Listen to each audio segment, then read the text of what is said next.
নেওয়া হয়েছিল, আমরা নিজেদের উপর জুলুম করেছি। আর আপনি যদি আমাদের ক্ষমা না করেন এবং আপনার করুণা না দেখান, তবে আমরা অবশ্যই ক্ষতিগ্রস্তদের অন্তর্ভুক্ত হব। কি চমৎকার কথা! আদম আলাইহিসসালামকে জান্নাত থেকে বের করে পৃথিবীতে নামিয়ে দেয়া হয়েছিল।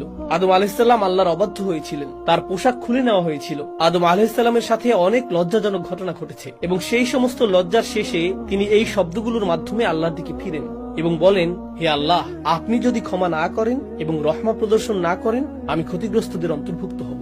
এর অর্থ কি? আমি এখনো ক্ষতিগ্রস্তদের অন্তর্ভুক্ত নই। যা কিছু ঘটেছে, এখনো আমি খাসির নই, এখনো ক্ষতিগ্রস্ত নই। আমি ক্ষতিগ্রস্ত হব যদি আপনি আমাকে ক্ষমা না করেন। তিনি বিশ্বাস করেন না যে আল্লাহ তাকে ক্ষমা করবেন না বা তিনি ক্ষমার অযোগ্য, তিনি তা বিশ্বাস করেন না। আল্লাহ তাকে এই শব্দগুলো দিয়েছেন এটা জানানোর জন্য যে তোমাকে ক্ষমা চাইতে হবে। খ্রিস্টান ধারণাটি হলো তুমি ক্ষমার অযোগ্য। ইহুদি ধারণাটি ছিল তোমার ক্ষমা চাওয়ারই প্রয়োজন নেই, ঈশ্বর তোমাকে অনেক বেশি ভালোবাসেন, তিনি নিজে থেকেই ক্ষমা করে দিবেন। আদমকে বলা হচ্ছে তোমার ক্ষমা নিশ্চিত নয়, বরং তোমার শাস্তিও নিশ্চিত নয়। তোমাকে দেখাতে হবে যে তুমি সত্যি অনুতপ্ত। সুতরাং তুমি যা করেছো তার জন্য তোমাকে দায়িত্ব নিতে হবে। রব্বানা যালামনা আনফুসানা, আমি দায়িত্ব নিচ্ছি।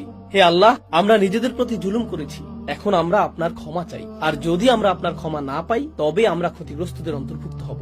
وإن لم تغفر لنا وترحمنا لنكونن من الخاسرين। সুতরাং আল্লাহ বলেন, ফাতাবা আলাইহি, যখন আপনি আন্তরিকভাবে আল্লাহর দিকে ফিরেন, তখন ভুলটা কি ছিল তা কোনো বিষয় নয়।